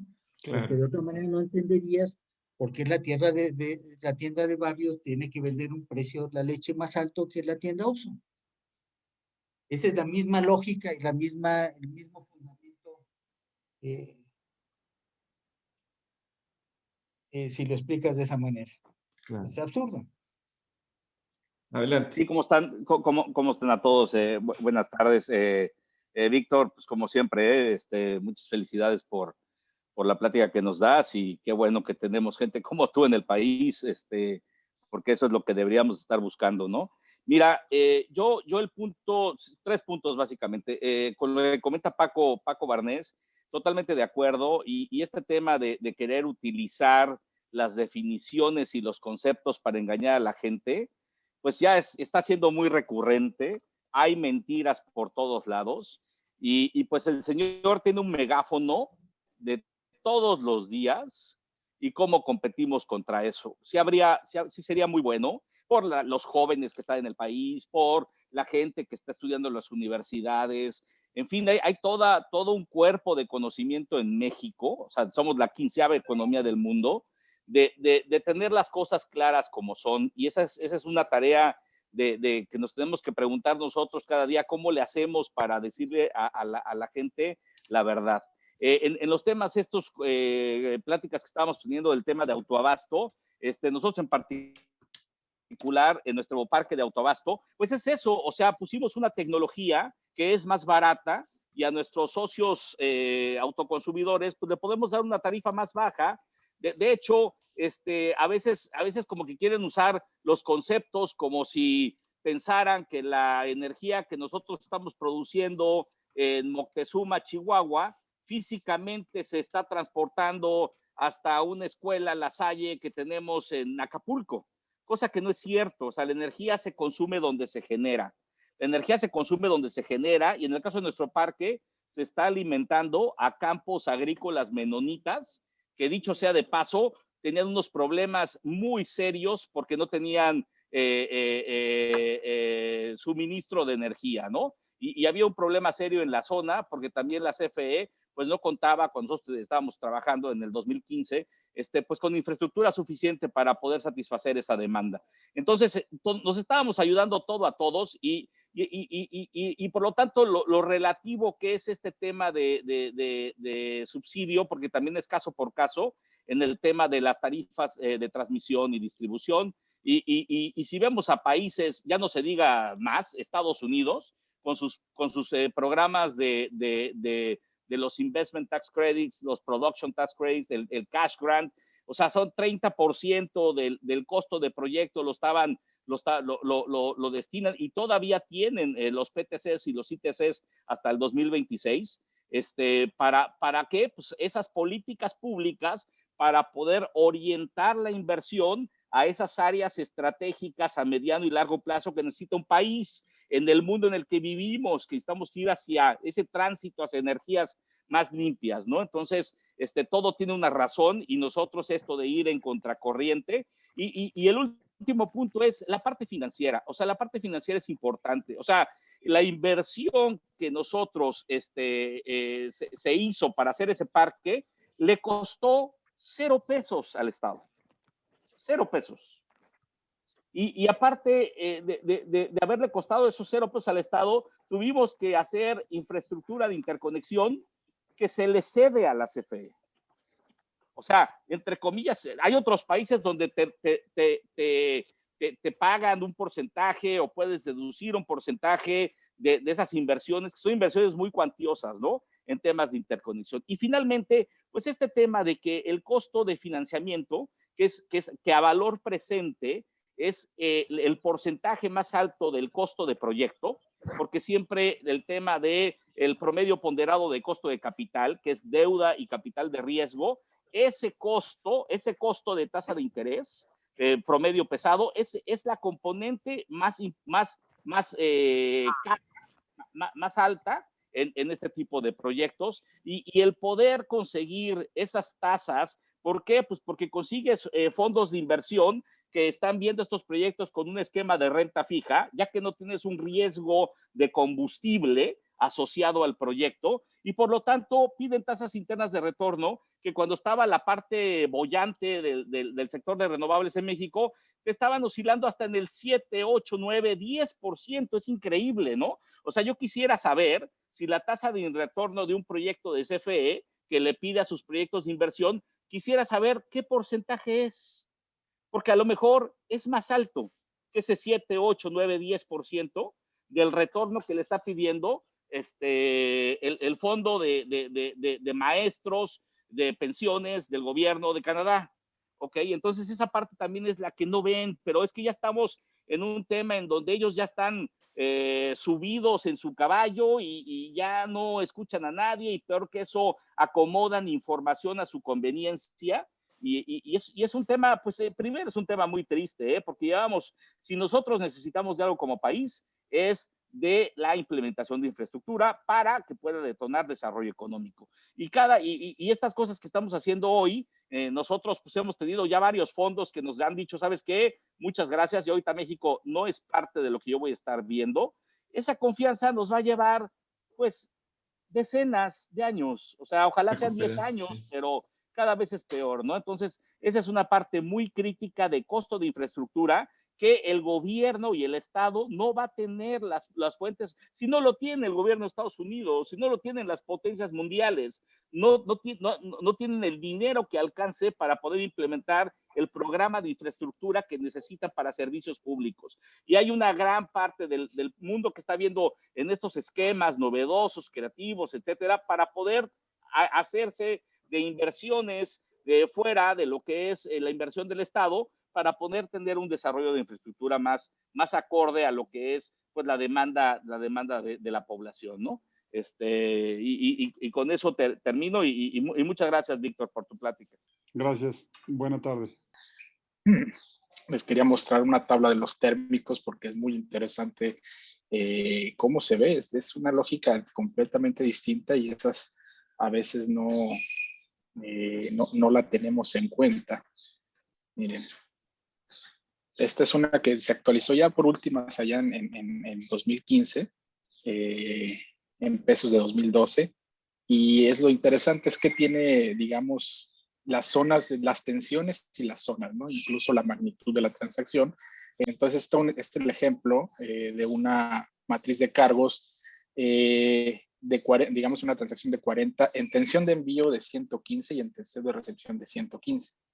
Entonces podemos ver que hay diferencias entre enviar, digamos, de Sonora Norte, por decir algo, a Península, que es un poquito más caro, a Cancún, ¿no? Por ejemplo, teníamos costos mucho más complicados que mandar a Minatitlán, por ejemplo, o viceversa. Y así, digamos, se van viendo estas matrices, se las voy a compartir ahorita en el grupo, pero la idea era nomás un poquito mostrarles que hay una complejidad mayor, y que por eso esta complejidad a veces se sobresimplifica, y me queda clarísimo y concuerdo, es muy difícil debatir cuando lo que está haciendo es político, y desde la primera lámina que lanzó esta mañana CFE decía la privatización del sector energético, la privatización, perdón, del sector, no sé si era energético, eléctrico, como decía, ya con eso ya lleva una carga ideológica bastante compleja, porque te están diciendo se está privatizando. Yo me quedé pensando y reflexionando sobre eso. A ver, si no se han privatizado las plantas, si no se ha privatizado las líneas, si no se ha privatizado CFE como tal, ¿qué es lo que entienden ellos como privatizado? Y mi conclusión fue que lo que están entendiendo como privatizado es los clientes. porque están diciendo, necesito recuperar mis clientes, se privatizaron mis clientes, se fueron mis clientes. Entonces, pareciera que el mensaje es que la privatización no es ni siquiera un tema o entendida, digamos, en este discurso. Pareciera que es más bien un tema visto como una cuestión más ideológica, y es difícil de combatir eso. Y ahí vienen muchos de los embates que vimos esta mañana, de confundir incluso hasta los términos, ¿no? Primero te está hablando de los autoabastos y luego salta con un pie, lo cual son cuestiones diferentes que lo único que comparten son que son privados. Entonces vemos que este es un embate de lenguaje para que sirva, digamos, para un análisis más político, no más de fuerzas. Pero bueno, volviendo un poquito al tema de las gráficas, esto es lo que el SENACE nos registra como energía liquidada entregada a la red de térmica convencional. Aquí me llama la atención, no puse ya los ejes de los meses, perdónenme, pero tenemos de marzo de 2016 o mayo de 2016 a enero de 2021. Entonces tenemos pues esta caída que sí se puede ver y se puede apreciar cómo tiene sus ciclos, principalmente veranos, las puntas, pero han disminuido. Y esta subida, digamos, en febrero por razones que ya conocemos. Tenemos acá Carboeléctrica, que también trae una tendencia a la baja bastante interesante, y a pesar de que ha tratado desde más o menos por esta fecha el gobierno federal de impulsar y las compras de carbón, y esto no ha logrado ser despachada con mayor frecuencia. Aquí tenemos solar fotovoltaica, y obviamente el crecimiento es espectacular, hasta llegar, digamos, a 2020 con estos crecimientos. Yo aquí creo realmente que hubo cierto curtailment, o sea, cierto vertimiento de la energía para evitar pues más participación solar en muchas de las zonas. Yo creo que pudo haber más, pero sí se nota que hay en ciertos horarios, no obedecen los patrones solares a otros años, y hay una caída bastante importante en enero, y luego viene otro repunte en febrero que no alcanza al que tenemos acá por noviembre, pero sí más o menos llega otra vez a verse. Yo espero quizá que este verano vayamos a ver un poco más de fotovoltaico, o al menos más restricciones para mantenerlo más firme.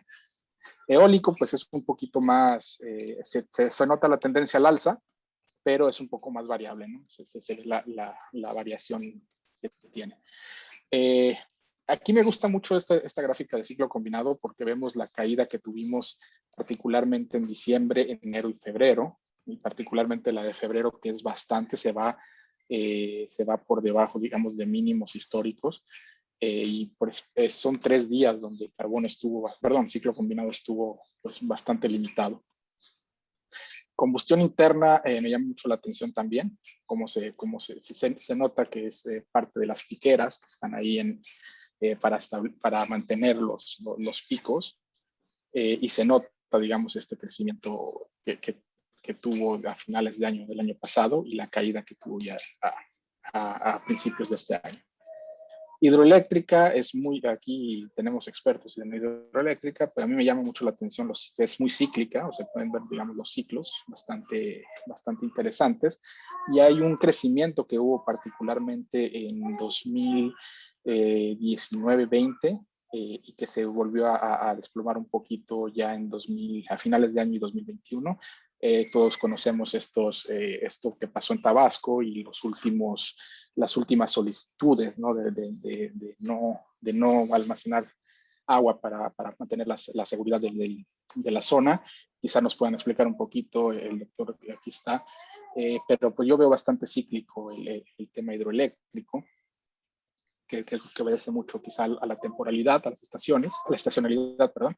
Perdón que te interrumpa, pero sí, en la mañana volvieron a insistir en que las reglas de despacho han hecho que, para darle lugar y espacio a las eólicas y las solares, no despachemos las energías hidráulicas, lo cual es absolutamente falso. Sin duda, bueno. La solar, cuando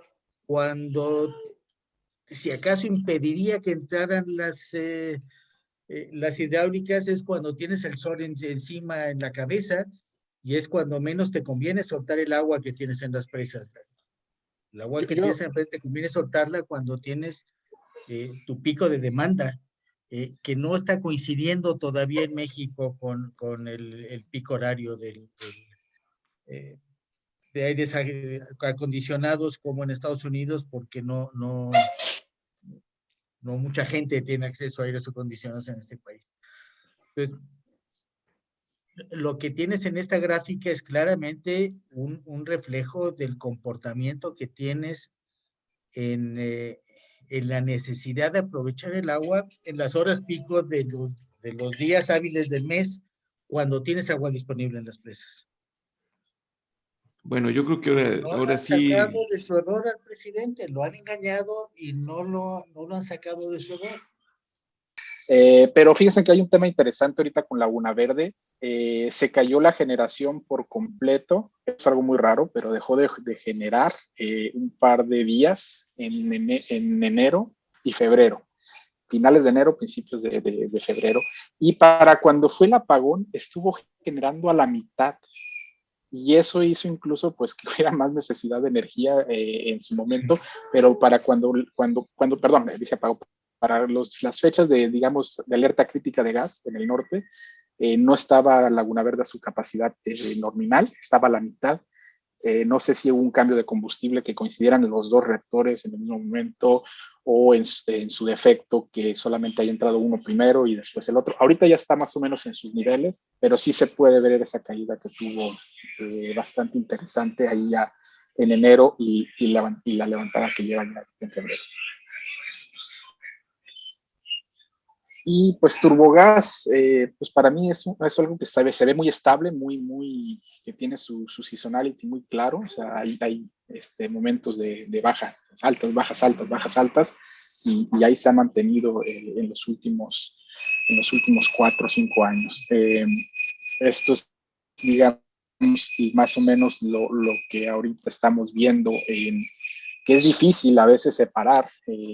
Como bien decían, pues un turbogás no necesariamente es nada más gas natural, o una térmica convencional no necesariamente es puro combustóleo, y incluso un ciclo combinado tampoco necesariamente es gas natural. Entonces es difícil a veces tratar de hacer extrapolaciones, pero a veces ciertos días encontramos algunas lógicas más que otros, ¿no? Por ejemplo, cuando hubo estas escasez de gas, pues se puede ver un poquito más granularidad en cómo operan las termos, o se ve incluso cómo sube por hora. Luego les enseño, luego que me inviten a ver más gráficas, les enseño ya por hora, pero se ve por hora cómo se cae, digamos, a nivel horario, ciclo combinado, y cuándo empiezan a entrar, y qué empieza a entrar primero, ¿no? Y empiezan a entrar las rampas más rápidas, turbogases, combustión interna, y luego pues van entrando algunas hidro, y algunas no se pueden mantener durante todo el rato, y eso es lo que ocasiona que se tenga que empezar pues estos cortes programados en algún momento. Les paso en un ratito las gráficas, y también les paso las de las matrices que les enseñé. Y sin duda, creo que el reto más grande que tenemos...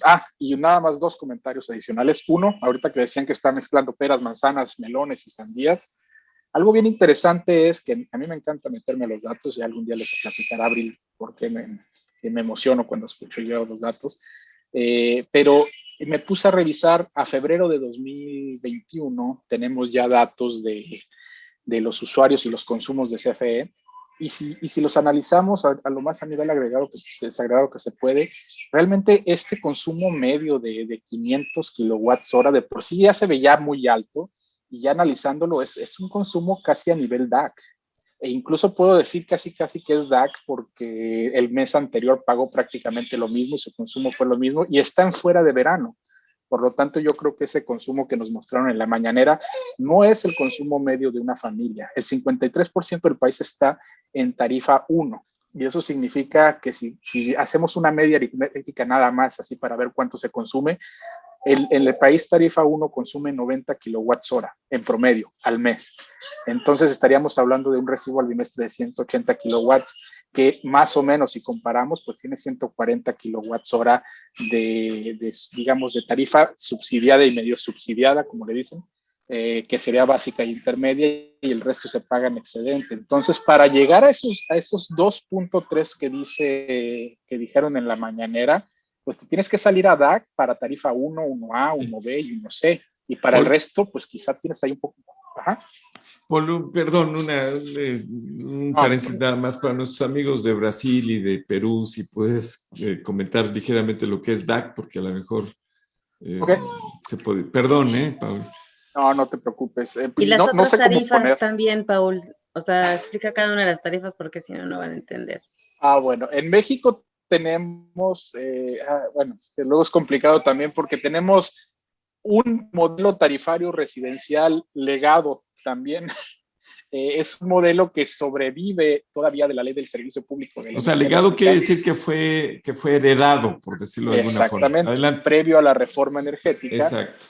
Y se había diseñado dos tarifas más simples, la DB1 y DB2, doméstica básica 1 y doméstica básica 2, que el objetivo era pues transmitir una idea de costos más real y mantener los subsidios más focalizados. Obviamente esto fue complicado todavía en el sexenio anterior y no se pasó la resolución de reemplazar estas tarifas.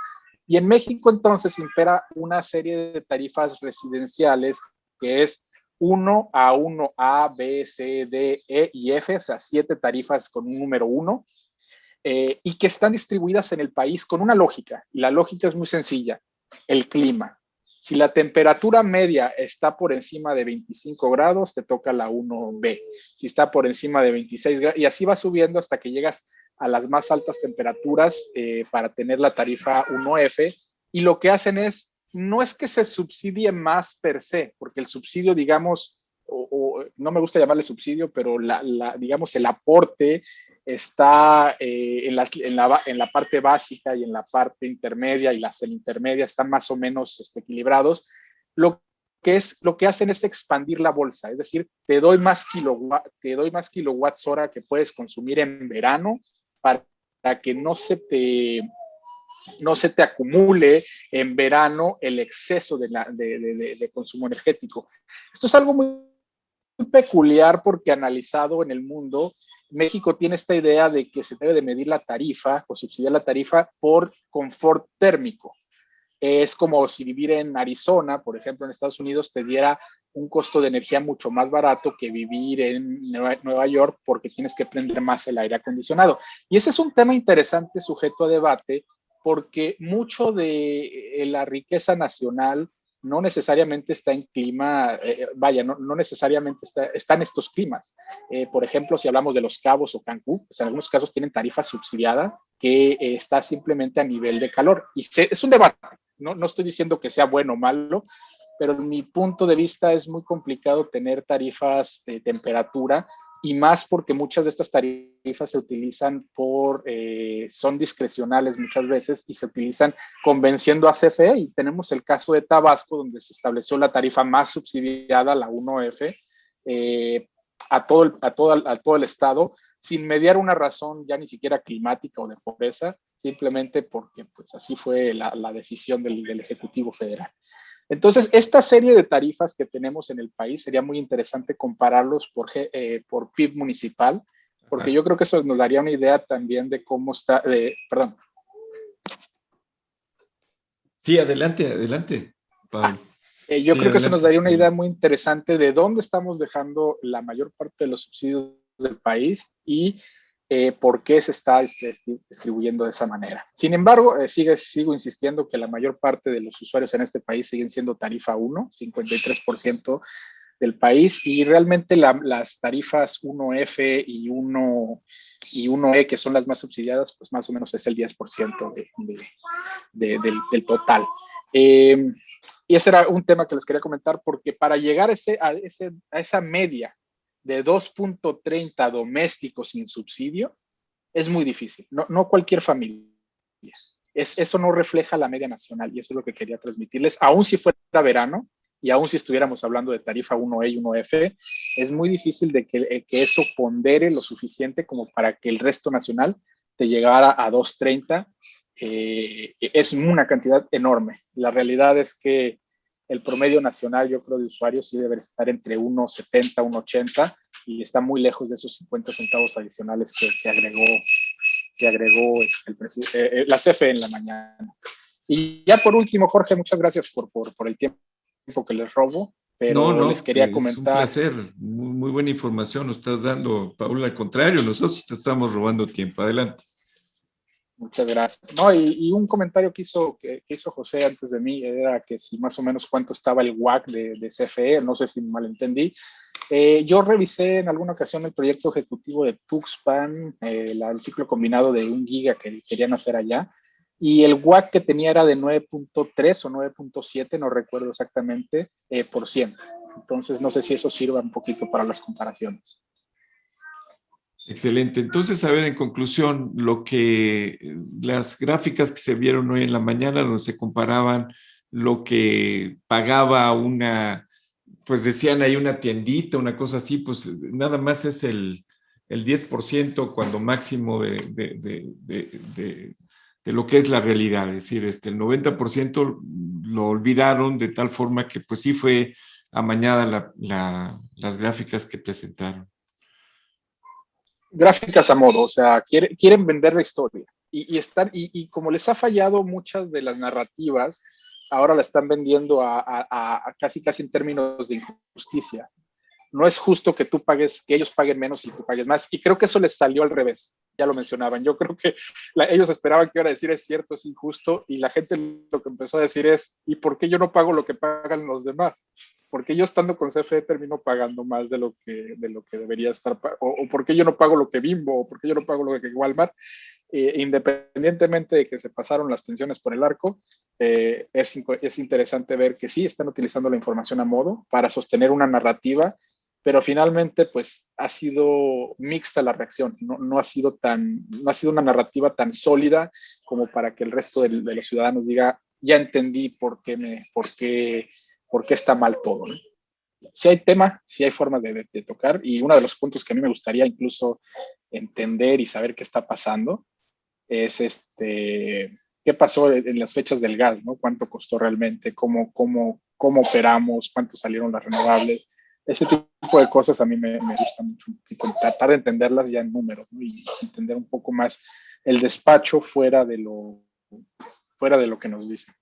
Solo para agradecer a todos su participación y comprometerme con Paul para hacer una presentación conjunta de las tarifas.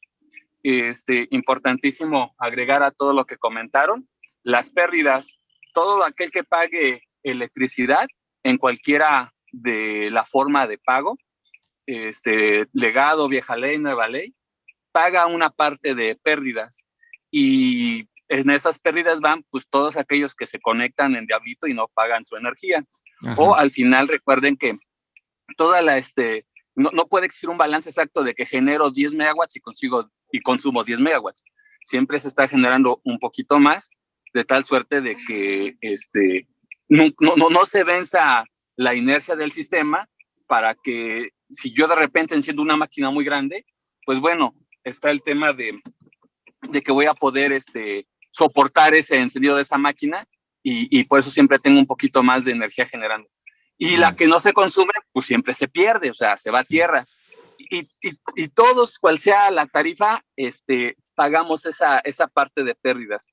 Entonces, CFE pues nunca pierde, o sea, CFE siempre distribuye ese costo entre todos los usuarios finales.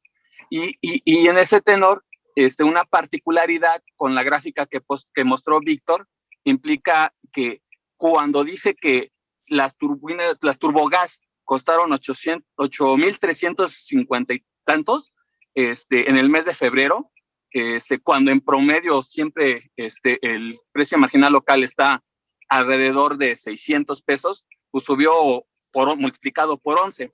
Pero lo importante es que todos tuvimos que pagar a ese máximo precio de 8,350 y tantos, independientemente en qué forma de pago estés. Porque dices, yo tengo un contrato legado, yo tengo un contrato con básicos, y ahí dice que mi energía, o un contrato en la nueva ley, que es cobertura entre el generador y el usuario, pero es puramente de energía. Pero el precio marginal local de todos tiene que ver con la energía, más las pérdidas más, ay, se me fue ahorita el nombre del otro parámetro, porque vengo manejando. Pero entonces, esas otras dos partes que tienen que ver con lo que se cobra, tiene que ver con ese precio máximo que se está reportando en esa gráfica de 8,350 y tantos. Y eso sí es interesante, como lo hace Paul, analizarlos en una plática completa para que, como dicen, podamos sí comparar peras con peras, manzanas con manzanas. Y en cuanto a lo del diésel, lo del combustóleo, efectivamente, como dice Paul también, muchas plantas son de inyección dual, pueden inyectar gas o pueden inyectar combustóleo, y por eso en algunos resultados que emiten, que publican, no se ve tanto consumo de combustóleo porque finalmente se fue lo que consumió la gas, ¿no? Porque así está reportado como gas. Y en algunas otras sí. Entonces es interesante lo que hacen de analizar diferentes reportes para ver cómo manipulan esta información.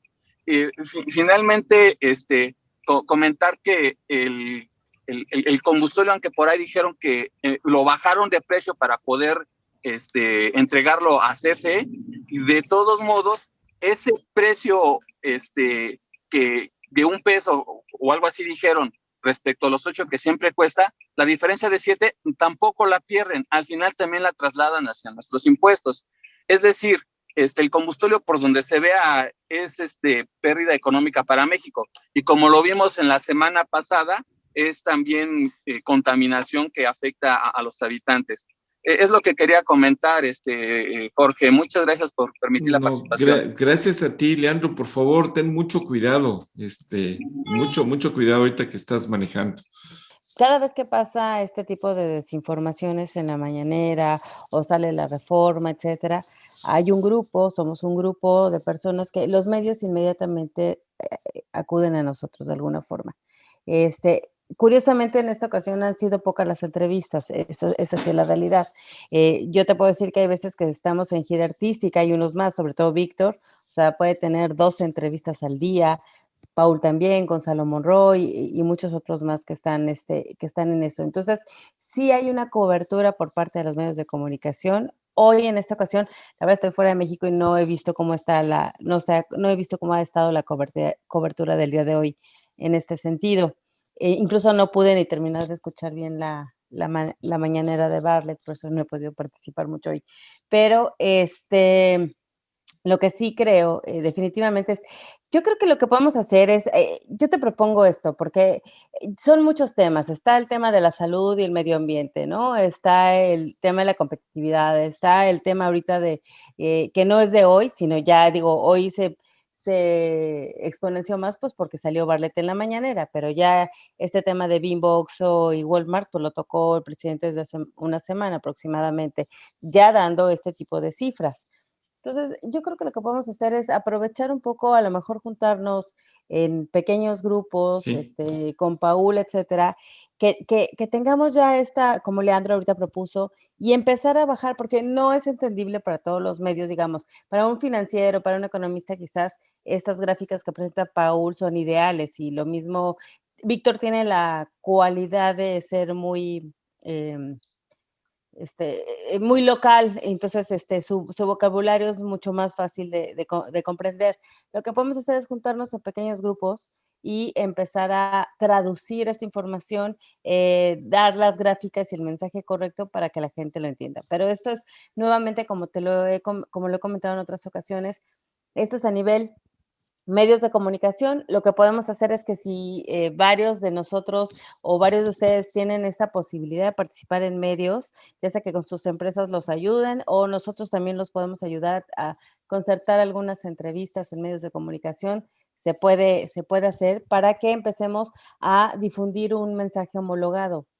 Pero nuevamente lo que digo es, esto se queda a un cierto nivel de información de la población. Entonces tenemos que acudir a otro tipo de medios e incluso a medios estatales, y como tú bien lo comentaste hace rato, o sea, el Libro Vaquero, etcétera, que son los medios que en realidad son los que pueden bajar más al ahora sí que el pueblo mexicano la información, ¿no? Pero de que podemos empezar a por lo menos incidir tanto en las redes sociales como en los medios de comunicación masivos, convencionales, este tipo de información. Podamos redactar un boletín Sí, con la exacto. información, Sí. no es agresiva, es objetiva, Sí. que realmente que se difunda los números que en esta ocasión, por ejemplo, ahorita Víctor y Paul han presentado, junto con otros miembros del grupo que quieran Sí. ayudar a aterrizar esta información.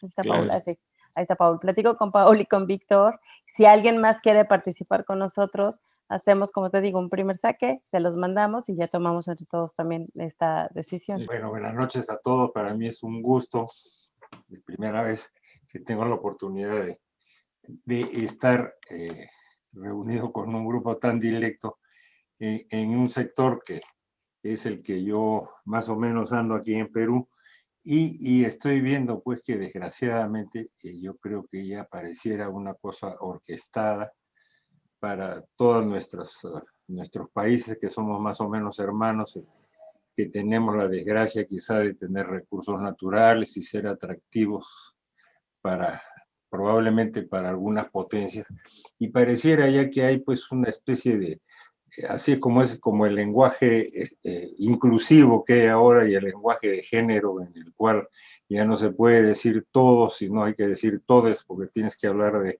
de todas y todos, en ese sentido, pareciera que también dentro del sector eléctrico ya hubiera habido una política dirigida, digamos, probablemente por grupos burocráticos que de alguna manera se han encaramado pues, dentro del poder en las políticas de nuestros países. Y veo pues que los problemas son bastante similares, ¿no? Nosotros estamos en la mañana tuve la oportunidad de conversar con Jorge y con José Ruiz, y me hablaban de la situación en México y yo les hablaba de la situación acá, y al final estamos viendo que prácticamente estamos en una situación bastante parecida, ¿no? Claro, el sector eléctrico peruano es mucho más pequeño que el mexicano y tiene ligeras diferencias, digamos. Nosotros acá tenemos o teníamos prácticamente, porque yo creo que ya no va a servir de nada, teníamos un potencial hidroeléctrico enorme, casi ilimitado, que yo creo que podía haber sido el gran generador de energía del Perú, por lo menos para todo Sudamérica, por las características topográficas que tenemos nosotros, hidrográficas, ¿no?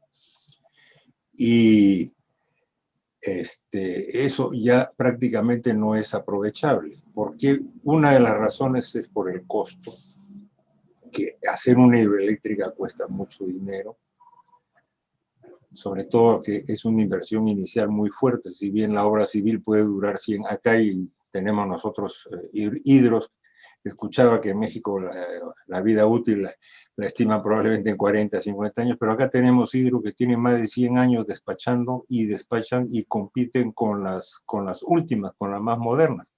¿Por qué? Porque básicamente la obra civil, que es la parte más cara de una hidroeléctrica, no se degrada, pues, y se mantiene, se permanece, digamos, durante muchísimo tiempo, ¿no? Entonces, si se modernizan los equipos, se mantiene actual, se mantiene vigente y puede durar muchísimos años, ¿no? El desorden que hay en cuanto a los sectores, a las tarifas y los mismos discursos sociales, digamos, hace pensar pues que estamos, cada vez que me convenzo que somos países más iguales y más hermanos, ¿no? Yo tengo la suerte, que es una dicha, yo nací en México, a pesar de que me he criado, he estudiado aquí en el Perú y vivo en el Perú, y tengo en mi familia casi dividida, parte importante de mi familia está en México y la otra parte está acá en el Perú.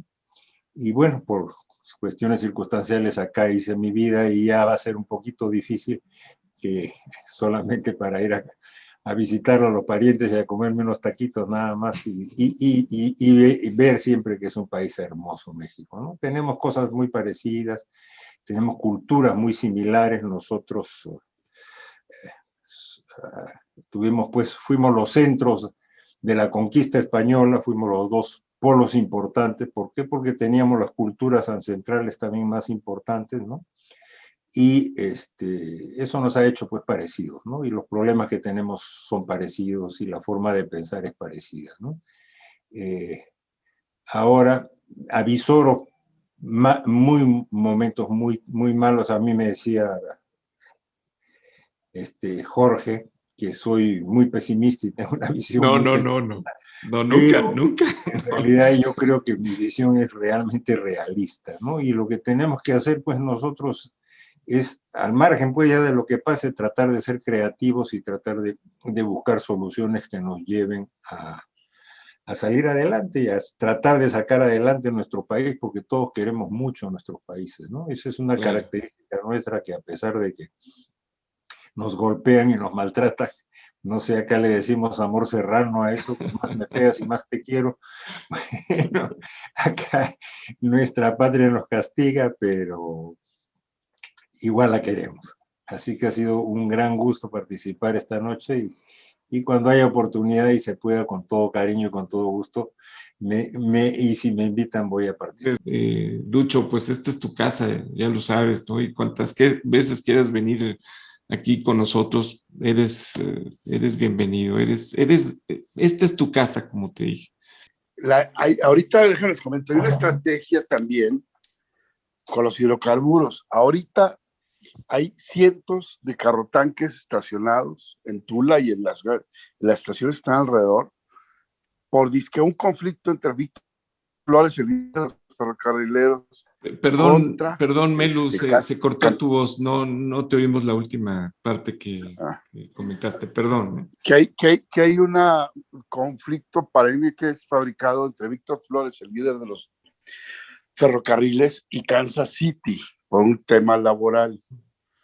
Entonces, esto yo lo veo más orquestado hacia la tendencia de darle a todos los hidrocarburos, porque no son los hidrocarburos de Pemex, casualmente, son las gasolineras, las estaciones de servicio de los privados. Y eso va a ser la excusa para tomarlos y privatizarlos, estatizarlos. Entonces, a mí, yo ese tema, creo que Paco Arnés y algunos nos conocen perfectamente el sistema de distribución, el sistema y porque hemos hablado mucho de electricidad y somos energía en general. Entonces yo sugiero que empecemos a ver este tema, ¿no? Traigo una propuesta de sobrelevar presas y de ganar carga y almacenar más agua, muy interesante. Pues órale, mi estimado doctor, gracias por estar aquí. Perdona la falta de educación que no te preocupes, jefe, por favor, en unas 3-4 semanas. Órale, exactamente. Perfecto. Muchas gracias. Bueno, buenas noches a todos. Buenas noches a todos. Feliz Semana Santa. Igualmente. Hasta luego. Buenas noches. Buenas noches, Mario. Bye. Igualmente, adiós.